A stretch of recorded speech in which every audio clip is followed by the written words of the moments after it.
আসসালামু আলাইকুম প্রিয় শিক্ষার্থীবৃন্দ, আশা করি তোমরা ভালো আছো। আলহামদুলিল্লাহ, আমিও ভালো আছি। আমি গত ক্লাসে তোমাদের সরল সঞ্চিত স্পন্দনের ব্যবকলনীয় সমীকরণ থেকে কীভাবে পর্যায়কাল, কম্পাঙ্ক এবং বিস্তার নির্ণয় করা যায় সেটা দেখাইছিলাম।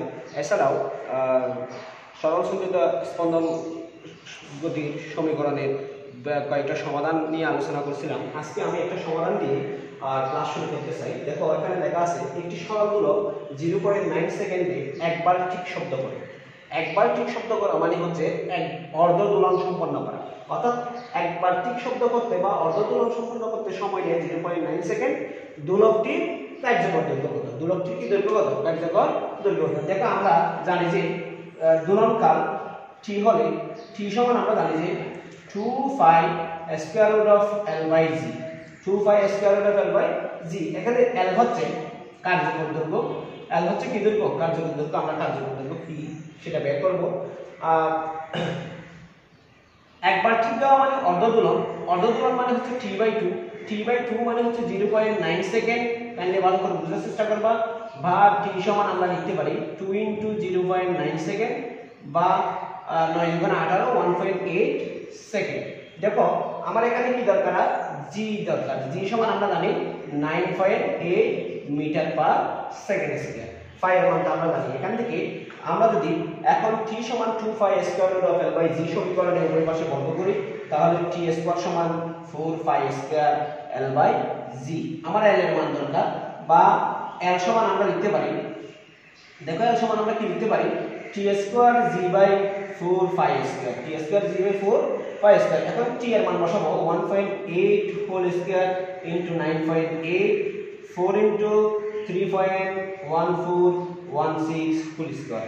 প্রিয় শিক্ষার্থীরা, তোমরা ক্যালকুলেটরে ক্যালকুলেশন করলে দেখবা, ক্যালকুলেশন করে দেখতে পাবে যে l এর মান আসবে 0.804 মিটার। তাহলে আমরা খুব সহজে, অত্যন্ত সহজভাবে t সমান 2 square root of l by g সমীকরণের মাধ্যমে আমরা কি নির্ণয় করতে পারতেছি? কার্যকর দৈর্ঘ্য নির্ণয় করতে পারতেছি। এই সমীকরণের সাহায্যে আমরা অভিকর্ষ ত্বরণের মান নির্ণয় করতে পারি। এই সমীকরণের সাহায্যে আমরা খুব সহজেই পর্যায়কালও নির্ণয় করতে পারি। প্রিয় শিক্ষার্থীরা, আমরা এখন মূল আলোচনায় যাব। মূল আলোচনায় হচ্ছে যে, দেখো, আমরা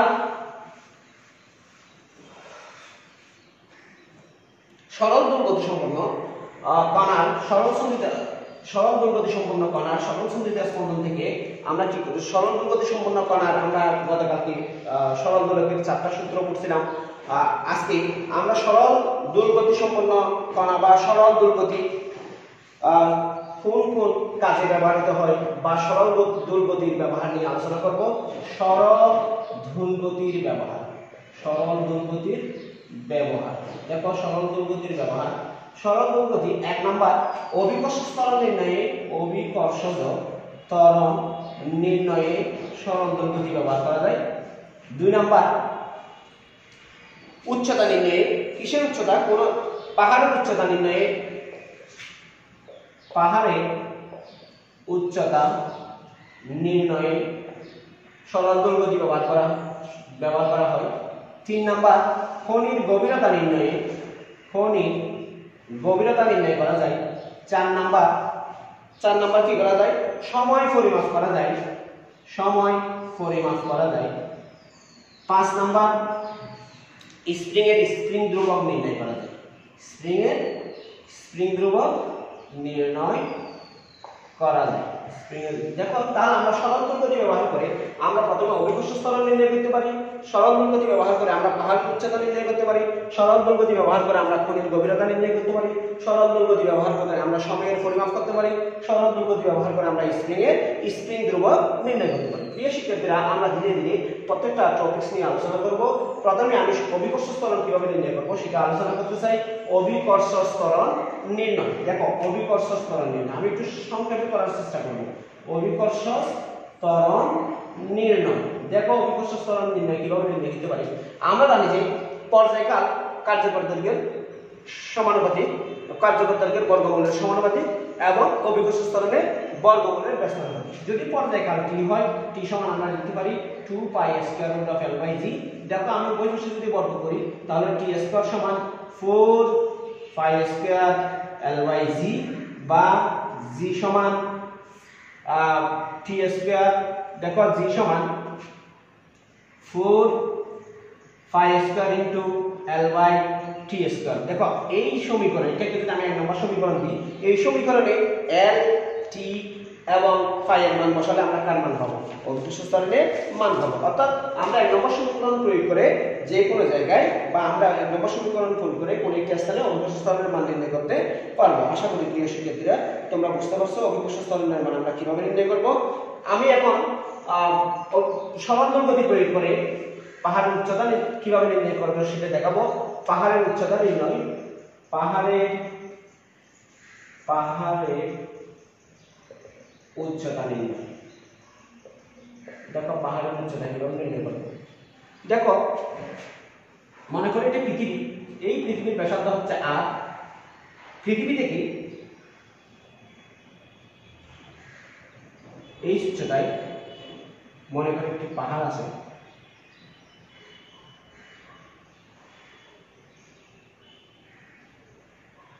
দেখো পাহাড়, এটা এই উচ্চতা, এটা পৃথিবীর ব্যাসার্ধ r। তাহলে এখান থেকে একটু পর্যন্ত উচ্চতাকে আমরা লিখতে পারি h। পাহাড়ের উচ্চতা h, এটা হচ্ছে শীর্ষবিন্দু, ভালো করে দেখো শীর্ষবিন্দু, আর এটা হচ্ছে পাদবিন্দু, হচ্ছে কি বিন্দু? পাদবিন্দু। মনে করলাম পৃথিবী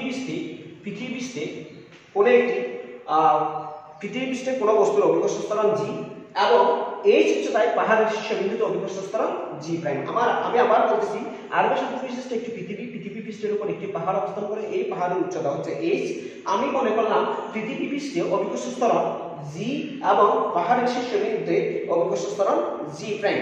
যদি কোনো একটি সরল গোলককে, অর্থাৎ l দৈর্ঘ্য বিশিষ্ট কোনো একটি সরল গোলককে আমি পৃথিবী পৃষ্ঠে স্থাপন করি, সেই ক্ষেত্রে পর্যায়কাল t হলে t সমান দাঁড়াবে 2 pi square root of l/g। সমীকরণ 1। এটা কোথায়? পৃথিবী পৃষ্ঠে। তাহলে আমি এখানে লিখতেছি পৃথিবী পৃষ্ঠে পর্যায়কাল। আমি যদি এখন কোথায় নিয়ে যাই, এই উচ্চতায় নিয়ে যাই, এই উচ্চতায় আমি অভিকর্ষ ত্বরণের মান বলছিলাম কত? g prime. যদি এই উচ্চতায় অভিকর্ষ ত্বরণের মান g প্রাইম হয় তাহলে ওখানে পর্যায়কালও পরিবর্তন হয়ে যাবে। তাহলে আমি এখানে লিখতে পারি এই উচ্চতায় বা পাহাড়ের উপর এই উচ্চতায় পর্যায়কাল t প্রাইম হলে আমরা t প্রাইম সমান লিখতে পারি 2 pi square root of l/g prime. এটাকে সমীকরণ 2 দ্বারা চিহ্নিত করলাম। এটাকে সমীকরণ কত দ্বারা চিহ্নিত করলাম? 2 দ্বারা চিহ্নিত করলাম। এখন 2 নম্বর সমীকরণকে আমরা 1 নম্বর সমীকরণ দিয়ে ভাগ করব। 2 নম্বর সমীকরণকে আমরা কি দিয়ে ভাগ করব? 1 নম্বর সমীকরণ দিয়ে ভাগ করব। 2 ভাগ 1, তাহলে আমরা লিখতে পারি t prime by t equal 2 pi square root of l/g prime, 2 pi square root of l/g। দেখো 2 পাই কাটাকাটি গেছে, এখানে আমি এটাকে এভাবে লিখতে, যেহেতু এটাও রুটের ভিতরে এটাও রুটের ভিতরে, আমি একসাথে লিখতেছি l/g প্রাইম ইনটু এটা উল্টে যাবে g/l, l কাটাকাটি যাবে, বাকি থাকবে square root of g/g prime. অর্থাৎ t প্রাইম বাই t সমান square root of g/g prime. আমি এটাকে 3 নম্বর সমীকরণ দিয়ে চিহ্নিত করলাম। কত নম্বর সমীকরণ দিলাম? 3 নম্বর সমীকরণ। এখন দেখো পৃথিবীর ভর যদি ক্যাপিটাল M হয়, পৃথিবীর ভর যদি কি হয়? ক্যাপিটাল M হয়, এবং পৃথিবীর ব্যাসার্ধ যদি r হয়, পৃথিবীর ব্যাসার্ধ যদি কত হয়? r হয়, তাহলে আমরা লিখতে পারি g equal G capital M by r square. দেখো সমীকরণ 4। এবং g প্রাইম সমান হবে, দেখো g প্রাইমটা কত উচ্চতায়? পৃথিবীর কেন্দ্র থেকে r প্লাস h উচ্চতায় অবস্থান করে। পৃথিবীর কেন্দ্র থেকে দেখো g প্রাইমটা এখানে শীর্ষবিন্দুতে অভিকর্ষ ত্বরণ আমরা g প্রাইম কল্পনা করছিলাম।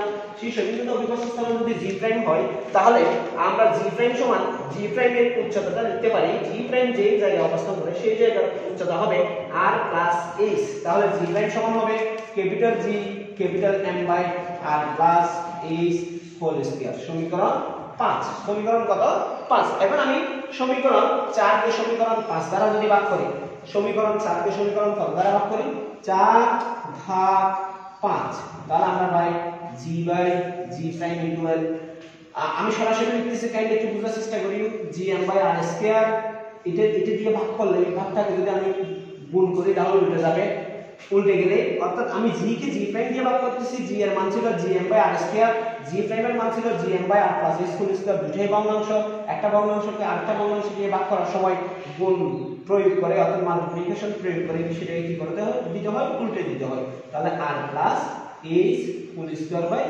gm দেখো gm কাটাকাটি যাবে বাকি থাকবে কত g বাই g প্রাইম সমান r plus s by r whole square দেখো আমি যদি উভয় পাশে বর্গমূল করি উভয় পাশে যদি আমি বর্গমূল করি দেখো উভয় পাশে বর্গমূল করলে এই মানটা দাঁড়ায় square root of g by g prime সমান r plus s by r plus s by r বা দেখো সমান আমি এটাকে ভাবে লিখতে পারি r by r plus s by r বা 1 প্লাস s বাই r অর্থাৎ square root of g by g prime সমান 1 প্লাস s বাই r এই মানটা আমি এটাকে একটা সমীকরণ দিই এটাকে সমীকরণ দ্বারা চিহ্নিত করলে এটাকে আমরা কত নম্বর সমীকরণ দিতে পারি মনে হয় এটাকে 7 নাম্বার সমীকরণ দিতে পারি কত নাম্বার 7 নাম্বার যদি এটাকে 7 নাম্বার সমীকরণ দিই তাহলে এর আগেটা আমরা 6 নাম্বার দিছিলাম মনে হয় 6 নাম্বার 7 নাম্বার এবং 3 নাম্বার সমীকরণ দিই অর্থাৎ 7 নাম্বার সমীকরণের মানটা যদি আমি 3 নাম্বার সমীকরণে প্রয়োগ করি তাহলে t প্রাইম বাই t সমান হবে t প্রাইম বাই দেখো t প্রাইম বাই 3 এবং 7 হতে পাই দেখো 7 হতে কি পাই 3 এবং 7 হতে t by t prime by t সমান আমরা লিখতে পারি square root of g by g prime সমান পাইলাম 1 প্লাস s বাই r আমাকে বের করতে হবে কার মান h এর মান অর্থাৎ উচ্চতা নির্ণয় ওই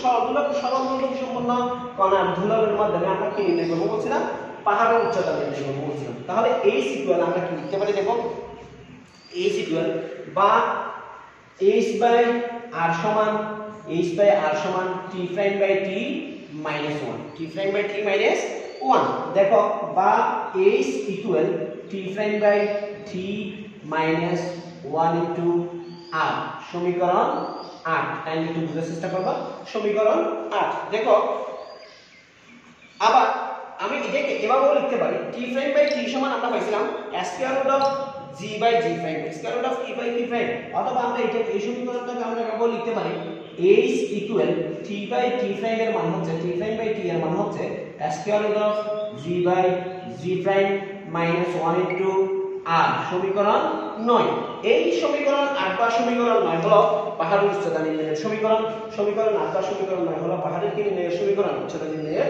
সমীকরণ আমরা অর্থাৎ পৃথিবী পৃষ্ঠ হতে এই উচ্চতায় সরল দৈর্ঘ্যের পর্যায়কাল এবং পৃথিবী পৃষ্ঠের পর্যায়কাল এবং পৃথিবী পৃষ্ঠ ব্যাসার্ধ যদি জানতে পারি বা পৃথিবী পৃষ্ঠে ত্বরণ এবং এই উচ্চতায় ত্বরণ এবং পৃথিবীর ব্যাসার্ধ যদি আমাদের জানা থাকে তাহলে আমরা খুব সহজে পৃথিবী পৃষ্ঠ থেকে পৃথিবী পৃষ্ঠের উপর অবস্থিত পাহাড়ের উচ্চতা বা যে বিন্দুতে ত্বরণ দিয়ে আছে সেই বিন্দুর উচ্চতা আমরা কি করতে পারবো সহজে নির্ণয় করতে পারবো অর্থাৎ আমরা সরল দৈর্ঘ্য প্রয়োগ করে কিসের উচ্চতা নির্ণয় করতে পারতেছি পাহাড়ের উচ্চতা নির্ণয় করতেছি প্রিয় শিক্ষার্থীরা আশা করি তোমরা কিভাবে কোন স্থানের অভিকর্ষ স্তর নির্ণয় করা হয় এবং কিভাবে পাহাড়ের উচ্চতা নির্ণয় করা হয় সেটা বুঝতে পারছো এখন আমি তোমাদের সামনে খনির গভীরতা কিভাবে নির্ণয় করা হয় খনির গভীরতা অর্থাৎ সরল দৈর্ঘ্য প্রয়োগ করে কিভাবে খনির গভীরতা নির্ণয় করা যায় সেটা আমরা আলোচনা করব খনির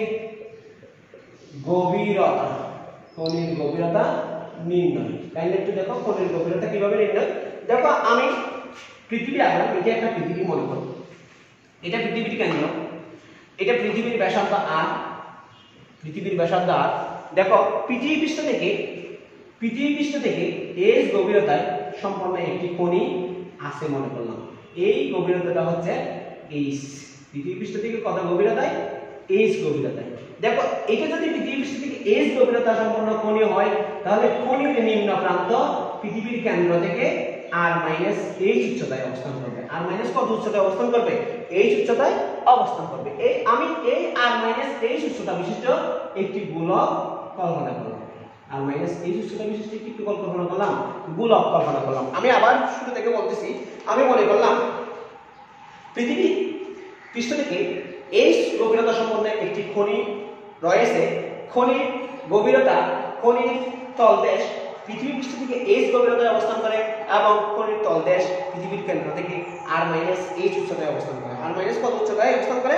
এইচ উচ্চতায় অবস্থান করে। আমরা জানি পৃথিবী পৃষ্ঠে পর্যায়কাল, পৃথিবী পৃষ্ঠে কাইন্ডলি দেখো প্লিজ, পৃথিবী পৃষ্ঠে পর্যায়কাল টি, পৃথিবী পৃষ্ঠে যদি পর্যায়কাল টি হয়, একটি সরল গোলককে যদি আমরা পৃথিবী পৃষ্ঠে দোলনারত অবস্থায় রাখি, সরল গোলকের কার্যকর দৈর্ঘ্য যদি L হয় এবং পৃথিবী পৃষ্ঠে ত্বরণ যদি G হয়, তাহলে আমরা পৃথিবী পৃষ্ঠে পর্যায়কাল টি সমান আমরা লিখতে পারি 2 pi square root of L by G, সমীকরণ 1।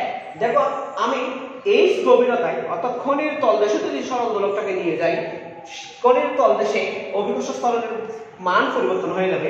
আমি মনে করলাম খনির তলদেশে অভিকর্ষ ত্বরণের মান G প্রাইম, খনির তলদেশে অভিকর্ষ ত্বরণের মান কত প্রাইম? G prime. যদি খনির তলদেশে অভিকর্ষ ত্বরণের মান G প্রাইম হয়, তাহলে পর্যায়কালও পরিবর্তন হয়ে যাবে, পর্যায়কালের মান G প্রাইম। তাহলে খনির তলদেশে T prime equal 2 pi square root of L by G prime, সমীকরণ 2। আমরা 2 নম্বর সমীকরণকে আগের মতনে দিয়ে ভাগ করলে আমরা পাবো T prime by T equal, হিসাব নিকাশ করে আমরা কিছুক্ষণ আগেই দেখাইছিলাম T prime by T equal কি পাবো? T প্রাইম বাই T সমান আমরা পাবো G by square root of G by G prime, সমীকরণ 3। আশা করি প্রিয় শিক্ষার্থীরা তোমরা বুঝতে পারছো। এখন দেখো আমি যদি কোণের গভীরতা h কল্পনা করি, কোণের গভীরতা যদি কি করি h কল্পনা করি, তাহলে h গভীরতা অর্থাৎ খনির তলদেশটা পৃথিবীর কেন্দ্র থেকে r মাইনাস h উচ্চতায় অবস্থান করে। আমি দেখতেছি যে এই r মাইনাস h উচ্চতায় অভিকর্ষ ত্বরণের মান ধরছিলাম G প্রাইম, পৃথিবী পৃষ্ঠে অভিকর্ষ ত্বরণের মান ছিল G। r মাইনাস h উচ্চতা বিশিষ্ট গোলকের আমাকে একটা গোলকের ভর নির্ণয় করতে হবে। r মাইনাস h উচ্চতা বিশিষ্ট গোলকের ভর যদি নির্ণয় করতে পারি, তাহলে আমরা খুব সহজেই কোণের গভীরতা h নির্ণয় করতে পারবো। দেখো প্রিয় শিক্ষার্থীরা, পৃথিবীর ভর ক্যাপিটাল M এবং পৃথিবীর ব্যাসার্ধ ক্যাপিটাল R, কোণের গভীরতা যদি h হয়, তাহলে পৃথিবী পৃষ্ঠে G সমান আমরা লিখতে পারি capital G capital M by R square. দেখো পৃথিবীর ঘনত্ব যদি রো হয়, পৃথিবীর ঘনত্ব কত হয়?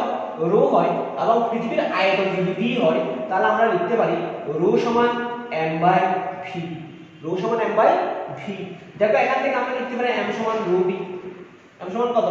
Rho v। দেখো পৃথিবীর ব্যাসার্ধ ছিল r, তাহলে পৃথিবী যেহেতু একটি গোলক, সেহেতু পৃথিবীর আয়তন হবে m সমান rho into 4/3 pi r cube. আশা করি প্রিয় শিক্ষার্থীরা তোমরা বুঝতে পারছো। তাহলে এখান থেকে আমি m সমান লিখতে পারি 4/3 পাই r কিউব রো। তাহলে আমি যদি এখানে বসাই g ইকুয়াল আমরা কি বসাইতে পারি? Capital G into 4/3 pi r cube rho by r square. দেখো g ইকুয়াল এখানে r স্কয়ার কাটাকাটি গেলে বাকি থাকবে কি 4/3 পাই r রো g। এটাকে আমরা সমীকরণ কত দিতে পারি? সমীকরণ আমরা প্রথমে কত নাম্বার দিছিলাম?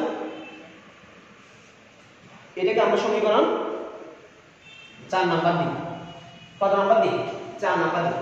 g সমান, যদি এর আগে 3 নাম্বার দিয়ে রাখি তাহলে এটা 4 নাম্বার, এর আগে 3 নাম্বার দিয়ে থাকবে, এটা 3 নাম্বার। আমরা পৃথিবী পৃষ্ঠে অভিকর্ষ ত্বরণ g সমান পাচ্ছি 4/3 pi r rho g। 4/3 pi r কত? Rho g। দেখো আমি তাহলে কোণের h গভীরতায়, পৃথিবী পৃষ্ঠ থেকে h গভীরতায় বা কোণের তলদেশে লিখি, কোণের তলদেশে g প্রাইম সমান হবে, কোণের তলদেশে g প্রাইম সমান হবে g m prime by r minus h whole square. এখানে m প্রাইম মানে হচ্ছে যে r মাইনাস h ব্যাসার্ধ বিশিষ্ট গোলকের ভর, r মাইনাস h ব্যাসার্ধ বিশিষ্ট গোলকের কি ভর, r মাইনাস h ব্যাসার্ধ বিশিষ্ট গোলকের ভর আমরা এই প্রক্রিয়ায় বের করব। দেখো আর মাইনাস a স্কয়ার সাদৃশ্য মূলকের উপর। এখন আমি এখানে লিখতেছি সুবিধার জন্য g প্রাইম সমান g নিচে লিখলাম আর মাইনাস a হোল স্কয়ার। দেখো n প্রাইম সমান আমরা কি লিখতে পারি আগের মত আমরা মনে করতে পারি রো ইকুয়াল, যেহেতু পৃথিবীর ভিতরে ওই অংশটা অবস্থান করে সেহেতু ওই অংশের ঘনত্ব পৃথিবীর ঘনত্বের সমান হবে। তাহলে আমরা রো সমান লিখতে পারি m প্রাইম বাই, এটাকে আমি মনে করো v1 দিলাম। তাহলে m প্রাইম সমান রো v1। দেখো এখানে গোলকের ব্যাসার্ধ ছিল r মাইনাস h, তাহলে রো ইনটু v1 সমান হবে 4/3 r minus h whole cube, r minus h whole cube. তাহলে আমরা সূত্র করলাম যে m প্রাইম সমান আমরা পাচ্ছি 4/3 rho r minus h whole cube. দেখো এই মানটা আমি এখানে বসাই দিচ্ছি 4/3 rho r minus h whole cube. দেখো r minus h whole square কাটাকাটি গেলে বাকি থাকবে g প্রাইম সমান 4/3 rho r minus h into g, r minus h into কত g। এটাকে সমীকরণ 5 দিলাম। সমীকরণ কত দিলাম 5 দিলাম। দেখো সমীকরণ 4 নাম্বারকে সমীকরণ 5 দ্বারা যদি ভাগ করি, সমীকরণ 4 কে যদি সমীকরণ কত দ্বারা ভাগ করি 5 দ্বারা ভাগ করি, 4 ভাগ 5, 4 ভাগ 5, তাহলে আমরা পাই g বাই g প্রাইম সমান আমরা লিখতে পারি g সমান ছিল 4/3 r, g by g prime সমান 4/3 r 4/3 r রো g, নিচে হবে 4/3 r minus h rho g। দেখো g চলে যাবে, রো চলে যাবে, 5 চলে যাবে, 4/3 চলে যাবে। তাহলে বাকি থাকবে কি g বাই g প্রাইম সমান আসছে কত দেখো r by r minus h, r by কি minus h, r minus h। দেখো প্রিয় শিক্ষার্থীরা আমি সুবিধার্থে একটু উপরের বলে মুছে দিয়ে লিখি। তাহলে দেখো আমি h এর মান বাই করব, কার মান বাই করব আমি এটাকে একটু ব্যস্তকরণ করলে ঠিক এভাবে আসবে। দেখো আমরা একটা সমীকরণ পেয়েছিলাম 2 নম্বর সমীকরণ বা 3 নম্বর সমীকরণ t প্রাইম বাই t সমান আমরা পেয়েছিলাম square root of g prime by square root of কি g prime by g square root of কত আমরা t প্রাইম বাই t সমান পেয়েছিলাম t প্রাইম বাই আমরা 1 নম্বর বা 2 নম্বর বা 3 নম্বর সমীকরণ থেকে বা আমরা উপরে পেয়েছিলাম t প্রাইম বাই t সমান square root of g by g prime, square root of g by g prime. দেখো প্রিয় শিক্ষার্থীরা আমি এটাকে যদি একটু ব্যস্তকরণ করি বা এখানে যদি আমি এই মানটা বসাই দিই, দেখো এই মানটা যদি আমি এখানে বসাই দিই বা আমি যদি এখানে একটু বর্গ করি তাহলে দেখা যাবে যে t prime square by t square সমান g by g prime square, g by g prime, বা t prime square by t square সমান, দেখো আমি যদি এখান থেকে g বাই g প্রাইম এর মান বসাই দিই, g বাই g প্রাইম সমান হবে r by r minus h, r by কত r মাইনাস h। আমার ক্ষেত্রে তার মান বের করতে হবে, h এর মান বের করতে হবে। দেখো h এর মান বের করার জন্য আমরা এই সমীকরণটাকে লিখতে পারি, দেখো t প্রাইম স্কয়ার, আমি একটু ব্যস্তকরণ করি, ব্যস্তকরণ করলে এটা হয়ে যাবে t square by t prime square সমান r minus h by r। দেখো t square by t prime square সমান r by r minus h by r সমান 1 মাইনাস h বাই r। আশা করি প্রিয় শিক্ষার্থীরা বুঝতে পারছো। আমি উপরে বলে মুছে দিয়ে উপর সুবিধার্থে উপরে লিখতেছি। দেখো বা আমি 1 কে যদি পক্ষান্তর করি, 1 কে বা এটাকে যদি আমি পক্ষান্তর করি h বাই r কে বাম পাশে এবং t square by t prime square কে ডান পাশে যদি পক্ষান্তর করি তাহলে আমরা লিখতে পারি h by r equal 1 plus t square by t prime square, বা h equal 1 plus t square by t prime square into r। সমীকরণ কত? সমীকরণ 5 বা 6, মনে করে এটাকে 6 দিন সমীকরণ 6। এই সমীকরণ 6 হচ্ছে কোণের গভীরতা নির্ণয়ের সমীকরণ। এই সমীকরণ 6 হচ্ছে কিসের সমীকরণ? কোণের গভীরতা। সরি এটা মাইনাস হবে, এটা পক্ষান্তর করলে এটা মাইনাস হবে। 1 minus T square by T prime square 1 minus T square by T prime square. অথবা আমি এখানে যদি T square by T prime স্কয়ারের মান ওই যে আমরা পাইছিলাম টি প্রাইম বাই টি সমান আমরা পাইছিলাম g by g prime square root of g by g prime, তাহলে টি প্রাইম বাই টি সমান আমরা পাইছিলাম কত square root of g prime by g. আর তাহলে আপনি এখানে t prime square by t square সমান আমরা লিখতে পারি জি বাই জি প্রাইম। তাহলে ব্যস্তকরণ করলে এই সমীকরণটা দাঁড়াবে, ব্যস্তকরণ করলে দাঁড়াবে এখান থেকে আমরা লিখতে পারি t square by T prime square সমান জি প্রাইম বাই জি। তাহলে এই সমীকরণটাকে দেখো 6 নাম্বার সমীকরণটাকে অথবা দিয়ে আমরা লিখতে পারি h equal 1 minus h equal 1 minus g prime by g into r সমীকরণ 7। সমীকরণ 6 বা 7 নাম্বার হলো কোণের গভীরতা নির্ণয়ের সমীকরণ। তো সমীকরণ 6 বা 7 নাম্বার প্রয়োগ করে 7 নাম্বার সমীকরণ বা 6 নাম্বার সমীকরণ প্রয়োগ করে আমরা কি করতে পারি কোণের গভীরতা নির্ণয় করতে পারি। আশা করি প্রিয় শিক্ষার্থীরা সরল পদ্ধতি প্রয়োগ করে তোমরা পৃথিবীর যে কোনো স্থানে অভিকর্ষ ত্বরণের মান এবং পৃথিবীপৃষ্ঠ থেকে কোন একটি পৃথিবীপৃষ্ঠের উপর কোন একটি পাহাড়ের উচ্চতা বা কোণের গভীরতা খুব সহজেই নির্ণয় করতে পারবা। প্রিয় শিক্ষার্থীরা 4 নম্বর অপশন ছিল সময় নির্ণয়, 6 নম্বর অপশন ছিল কি নির্ণয় সময় নির্ণয়। আমি এখন একটু সময় নির্ণয় নিয়ে আলোচনা করব। সময় নির্ণয় কিভাবে সরল পদ্ধতি থেকে সময় নির্ণয় করা যায়।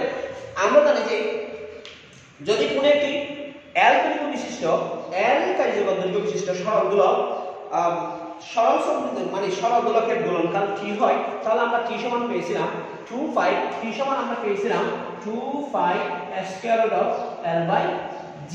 এটাই তো আমরা পাইছিলাম না, L কার্যকর দৈর্ঘ্য বিশিষ্ট কোন একটি সরল দোলকের দোলনকাল t হলে t সমান আমরা কি পাই 2 pi square root of L by g পাই। দেখো এখানে পর্যায়কাল কার্যকর দৈর্ঘ্য এবং অভিকর্ষ ত্বরণের উপর নির্ভর করে। কার্যকর দৈর্ঘ্য বেড়ে গেলে পর্যায়কাল, কার্যকর দৈর্ঘ্য বেড়ে গেলে পর্যায়কাল বেড়ে যাবে, অভিকর্ষ ত্বরণ বেড়ে গেলে পর্যায়কাল কমে যাবে। আমরা এই সমীকরণ থেকে দেখতেছি যে কার্যকর দৈর্ঘ্য বেড়ে গেলে পর্যায়কাল বেড়ে যাবে, অভিকর্ষ ত্বরণ বেড়ে গেলে পর্যায়কাল কি হয়ে যাবে কমে যাবে। দেখো এই যে কমে যাওয়া বা বেড়ে যাওয়া এইগুলি তিনটি জিনিসের উপর নির্ভর করে, তিনটা বিষয়ের উপর নির্ভর করে। একটা হচ্ছে দৈর্ঘ্য পরিবর্তন, একটা হচ্ছে কি পরিবর্তন দৈর্ঘ্য পরিবর্তন। কাইন্ডলি একটু বোঝার চেষ্টা করি, আমি সংক্ষেপে করার চেষ্টা করতেছি। 2 নাম্বার হচ্ছে অভিকর্ষ ত্বরণে পরিবর্তন। 3 নাম্বার হচ্ছে তাপমাত্রার পরিবর্তন, তাপমাত্রার পরিবর্তন। কাইন্ডলি একটু আমি শর্টকাট বলার চেষ্টা করব, তোমরা একটু বোঝার চেষ্টা করো প্লিজ। দৈর্ঘ্য পরিবর্তন মানে হচ্ছে যে দেখো আমরা এই সমীকরণ থেকে দেখতে পারি t proportional to square root of L, অর্থাৎ দৈর্ঘ্য বেড়ে গেলে পর্যায়কাল বেড়ে যাবে, দৈর্ঘ্য কমে গেলে পর্যায়কাল কমে যাবে। মনে করো যদি দৈর্ঘ্য বেড়ে যায় তাহলে দোলনকাল বেড়ে যাবে, দোলনকাল বেড়ে যাওয়া মানে কি সময় ধীরে হয়ে যাওয়া, সময় কি হয়ে যাওয়া ধীরে হয়ে যাওয়া। অর্থাৎ দৈর্ঘ্য বেড়ে যাওয়া মানে হচ্ছে যে সময় ধীরে ধীরে পরিবর্তন হবে, সময় কি হবে অর্থাৎ দৈর্ঘ্য বাড়লে দোলনকাল বাড়বে, দোলনকাল বাড়বে মানে কি হচ্ছে ঘড়ি বা দোলক ধীরে ধীরে চলবে। আর দৈর্ঘ্য যদি কমে যায় দোলনকাল কমে যায়, দোলনকাল কমে যাওয়া মানে কি ঘড়ি দ্রুত চলবে, সময়টা খুব দ্রুত পরিবর্তন হবে। দেখো 2 নাম্বার দেখো অভিকর্ষ ত্বরণ। আমরা জানি অভিকর্ষ ত্বরণ t proportional to 1 by square root of g, অর্থাৎ পর্যায়কাল অভিকর্ষ ত্বরণের বর্গমূলের ব্যস্তানুপাতিক। অর্থাৎ সহজ ভাষায় অভিকর্ষ ত্বরণ কমলে পর্যায়কাল বাড়বে, অভিকর্ষ ত্বরণ বাড়লে পর্যায়কাল কমবে। দেখো আমরা যখন একটি গোলক, দেখো পৃথিবীটা মূলত এরকম, কি সুন্দর করে রাখছি, দেখো এটা একটা পৃথিবী মনে করো, আমি একটু সুন্দর করে রাখার চেষ্টা করি। দেখো পৃথিবী এটা কেন্দ্র, এটা মেরু অঞ্চল, এটা বিষুবীয় অঞ্চল। আমরা জানি যে মেরু অঞ্চলে জি এর মান বেশি, বিষুবীয় অঞ্চলে জি এর মান কম। তাহলে আমরা যেখানে দেখতেছি যে সমীকরণ দেখে যেখানে জি এর মান বেশি সেখানে দোলনকাল কম, যেখানে জি এর মান কম সেখানে দোলনকাল বেশি। যদি মেরু অঞ্চল থেকে ধীরে ধীরে বিষুবীয় অঞ্চলের দিকে যায় তাহলে অভিকর্ষ ত্বরণের মান কি হয়ে যাবে কমে যাবে। অভিকর্ষ ত্বরণের মান কমে যাওয়া মানে কি ঘড়ি বা পর্যায়কাল বেড়ে যাওয়া, অভিকর্ষ ত্বরণের মান কমে যাওয়া মানে কি পর্যায়কাল বেড়ে যাওয়া, পর্যায়কাল বেড়ে যাওয়া মানে কি সময় ধীরে চলবে। তার মানে যতই মেরু থেকে যতই মেরু থেকে আমরা কোন দিকে যাব, মেরু অঞ্চল থেকে যতই আমরা কোন দিকে যাব, বিষুবী অঞ্চলের দিকে যাব। মেরু অঞ্চল থেকে যদি আমরা বিষুবী অঞ্চলে যাই তাহলে গড়ি ধীরে চলবে, এবং বিষুবী অঞ্চল থেকে মেরু অঞ্চলের দিকে আসলে গড়ি কি হবে, দ্রুত চলবে। দেখো 3 নাম্বার ছিল তাপমাত্রার পরিবর্তন। আমরা সুতার দৈর্ঘ্যকে যদি তাপ প্রয়োগ করি তাহলে দৈর্ঘ্য পরিবর্তন হয়, দৈর্ঘ্য পরিবর্তন হয় মানে দৈর্ঘ্য প্রসারিত হয়। অর্থাৎ সুতার উপর তাপ প্রয়োগ করলে বা কোনো সুতার উপর বা রশির উপর যদি তাপ প্রয়োগ করি তাহলে সুতার দৈর্ঘ্য পরিবর্তন হবে। সুতার দৈর্ঘ্য বেড়ে যাওয়া মানে হচ্ছে যে পর্যায়কাল বেড়ে যাওয়া। আমরা এখানে বলছিলাম দৈর্ঘ্য বেড়ে গেলে পর্যায়কাল বেড়ে যাবে। তার মানে তাপ প্রয়োগ করলে সরলগুলোকে যদি সরলগুলোকে সুতার উপর যদি কি প্রয়োগ করা হয়, তাপ প্রয়োগ করা হয়, তাহলে দৈর্ঘ্য বেড়ে যাবে। দৈর্ঘ্য বেড়ে যাওয়া মানে হচ্ছে পর্যায়কাল বেড়ে যাওয়া। অর্থাৎ তাপমাত্রা বৃদ্ধিতে পর্যায়কাল বেড়ে যাবে, দোলনকাল বেড়ে যাবে, মানে ঘড়ি ধীরে চলবে। আর তাপমাত্রা হ্রাসে ঘড়ির কি বলে সুতা সংকুচিত হবে, পর্যায়কাল কমে যাবে। সুতা সংকুচিত হবে, পর্যায়কাল কমে যাবে। সেজন্য আমরা বলতে পারি, সেই জন্য আমরা দেখতে পাই গ্রীষ্মকালে ঘড়ির দোলনকাল বেড়ে যায়। গ্রীষ্মকালে ঘড়ির দোলনকাল কি হয়ে যায়, বেড়ে যায়। তাই ঘড়ি গ্রীষ্মকালে ধীরে চলে। আর শীতকালে ঘড়ির দোলনকাল কমে যায়। শীতকালে পড়লে সুতা সংকুচিত হয়, ঘড়ির দোলনকাল কমে যায়। সরি, কারণ ঘড়িতে কোনো সুতা নেই। শীতকালে শৈত্যপ্রবাহের কারণে ঘড়ির দোলনকাল কমে যায়। দোলনকাল কমে যাওয়ার কারণে ঘড়ি কি চলে, দ্রুত চলে। আশা করি প্রিয় শিক্ষার্থী তোমরা কিভাবে যে সরল দুর্গতি প্রয়োগ করে অভিকর্ষ ত্বরণ নির্ণয় করবা, কিভাবে সরল দুর্গতি প্রয়োগ করে অভিকর্ষ কি বলে পাহাড়ের উচ্চতা নির্ণয় করবা, কিভাবে সরল দুর্গতি প্রয়োগ করে খনির গভীরতা নির্ণয় করবা, কিভাবে সরল দুর্গতি প্রয়োগ করে সময় নির্ণয় করবা, সেগুলি মোটামুটি বুঝতে পারছো। আজকে এই পর্যন্ত। আগামী ক্লাসে আমরা নতুন কোনো টপিক নিয়ে আলোচনা করার চেষ্টা করব। এই পর্যন্ত ভালো থেকো। আসসালামু আলাইকুম।